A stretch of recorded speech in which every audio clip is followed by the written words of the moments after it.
Assalamualaikum warahmatullahi wabarakatuh. Hamdan wa syukran lillah. Rabbi sahri sadri wa yassir li amri wahlul 'uqdatam min lisani yafqahu qali ya fatahu ya ali. Kita berusaha untuk meraih pahala yang sempurna dalam setiap ibadah. Sekarang kita berada pada bulan yang agung untuk melaksanakan semua ibadah yang agung, yaitu berpuasa di bulan Ramadan.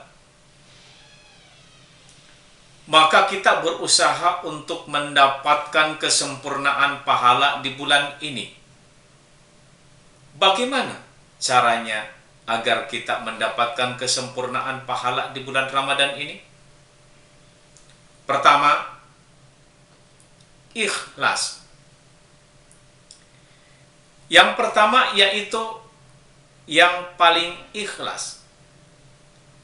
Siapa yang paling ikhlas, dialah yang paling besar pahalanya di sisi Allah. Sementara orang yang kurang ikhlas, dia tidak mendapatkan pahala kecuali sesuai dengan apa yang diniatkannya tersebut. Karena Allah Ta'ala telah mengabarkan dalam Al-Quran bahwa orang yang menginginkan kehidupan dunia dari amalnya, Allah akan memberikan apa yang ia niatkan tanpa dikurangi. Tapi di hari akhirat dia tidak mendapatkan apa-apa kecuali api neraka. Rasulullah sallallahu alaihi wasallam bersabda, "Innamal a'malu binniyat." Sesungguhnya amal seseorang itu dihitung sesuai dengan niatnya. Yang kedua adalah yang paling sesuai dengan sunnah Rasulullah. Semakin amalan sesuai dengan sunnah Rasul, maka semakin besar pahalanya di sisi Allah Subhanahu wa Ta'ala. Kata para ulama, kesesuaian amal seseorang sesuai dengan sunnah Rasul itu lebih besar pahalanya dibanding dengan banyaknya amal. Bandingkan apabila seorang wanita yang sholat di rumah sementara yang lain sholat di masjid. Tentu yang lebih utama di rumah bagi seorang wanita.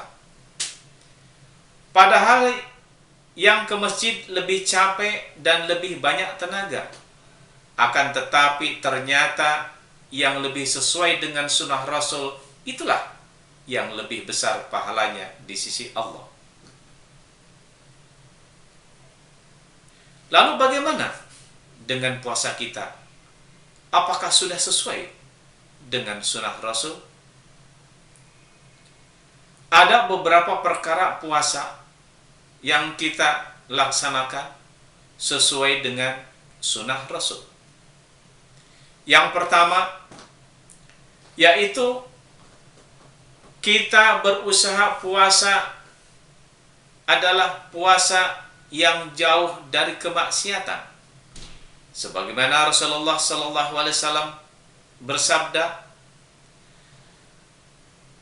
siapa yang tidak meninggalkan berkata dusta dan terus-menerus mengamalkan perkara dusta,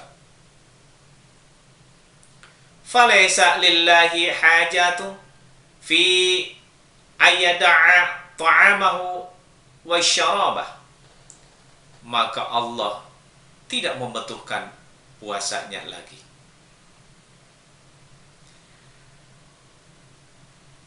orang yang berpuasa akan tetapi ia masih suka berbuat maksiat, hampir-hampir puasanya tidak diterima oleh Allah Subhanahu wa Ta'ala. Hakikat puasa bukan sebatas menahan diri dari lapar dan dahaga, tetapi menahan anggota tubuh kita dari kemaksiatan. Yang kedua, dengan puasa hendaknya kita memperbanyak zikir kepada Allah. Imam Ibnul Qayyim mentafsirkan firman Allah, wala dzikrallahi akbar. Dan zikir kepada Allah itu paling besar.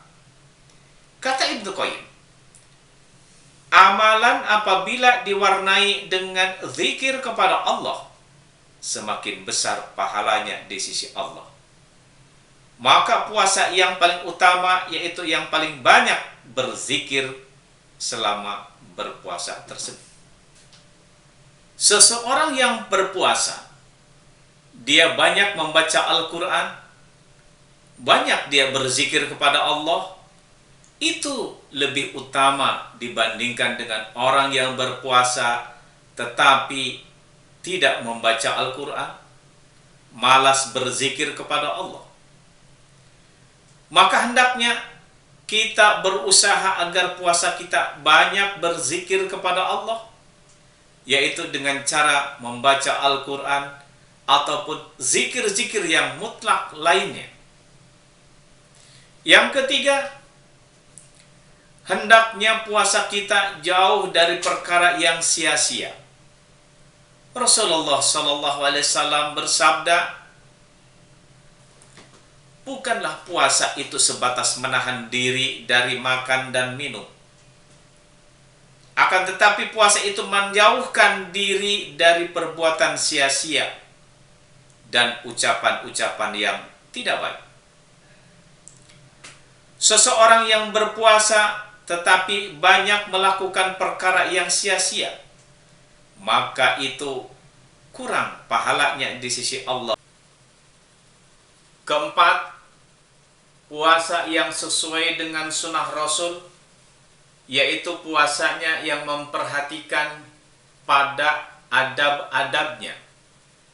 Hal ini sebagaimana Rasulullah SAW sabdakan, apabila seseorang dari kalian sedang berpuasa, jangan berkata kotor, jangan berteriak-teriak, dan apabila ada seseorang hendak mengajaknya berkelahi, maka hendaklah ia berkata kepadanya, aku sedang berpuasa.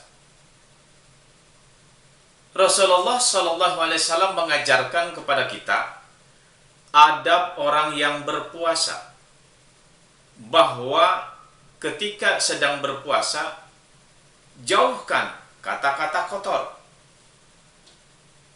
Ketika kita berpuasa, jauhkan berteriak-teriak mengganggu orang lain. Demikian pula, kata Rasulullah, apabila ada orang yang ingin mengajaknya bertengkar, maka katakanlah kepada dia, aku sedang berpuasa. Artinya, kita tahan emosi. Karena di saat puasa, pasti orang itu lapar dan menimbulkan emosi. Tetapi ketika ia berusaha untuk menahan emosinya, itu menunjukkan akan besarnya pahala di sisi Allah Subhanahu wa Ta'ala. Rasulullah SAW bersabda, bukanlah orang yang kuat itu yang bisa mengalahkan orang lain dalam pergulatan, tetapi orang yang kuat itu adalah orang yang mampu menahan amarahnya, padahal ia mampu untuk melaksanakannya. Kelima, puasa yang sempurna, yaitu puasa yang diwarnai dengan banyak sedekah. Karena sesungguhnya Rasulullah sallallahu alaihi wasallam di bulan Ramadan lebih banyak lagi bersedekahnya. Sebagaimana Ibnu Abbas berkata di dalam sebuah hadis yang diriwayatkan oleh Bukhari, adalah Rasulullah sallallahu alaihi wasallam orang yang paling dermawan, dan beliau lebih dermawan lagi di bulan Ramadan saat bertemu dengan Jibril. Seseorang yang berpuasa disertai dengan sedekah, dia telah mendapatkan kesempurnaan daripada pintu-pintu kebaikan. Bahkan diberikan kepada dia sebuah janji yang besar, yaitu kamar-kamar yang istimewa di dalam surga. Sebagaimana disebutkan dalam hadis, Rasulullah bersabda, sesungguhnya di dalam surga terdapat kamar-kamar yang bagian luarnya terlihat dari dalam dan bagian dalamnya terlihat dari luar. Allah Subhanahu wa ta'ala menyediakannya bagi orang yang suka memberi makan, melunakkan perkataan, senantiasa berpuasa, dan sholat malam pada saat manusia tertidur. Jika seseorang yang banyak bersedekah dan memberi makan, terlebih memberi makan orang yang berbuka puasa, ia telah mendapatkan janji kamar-kamar yang istimewa di dalam surga. Sungguh inilah puasa yang sangat istimewa di sisi Allah Subhanahu wa ta'ala.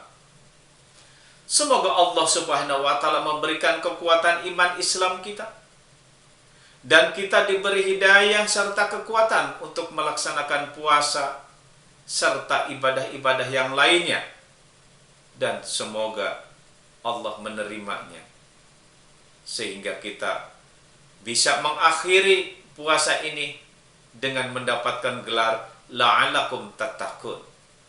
Kurang lebihnya mohon maaf. Akhirul kalam, wabillahi taufiq wal hidayah. Assalamualaikum warahmatullahi wabarakatuh.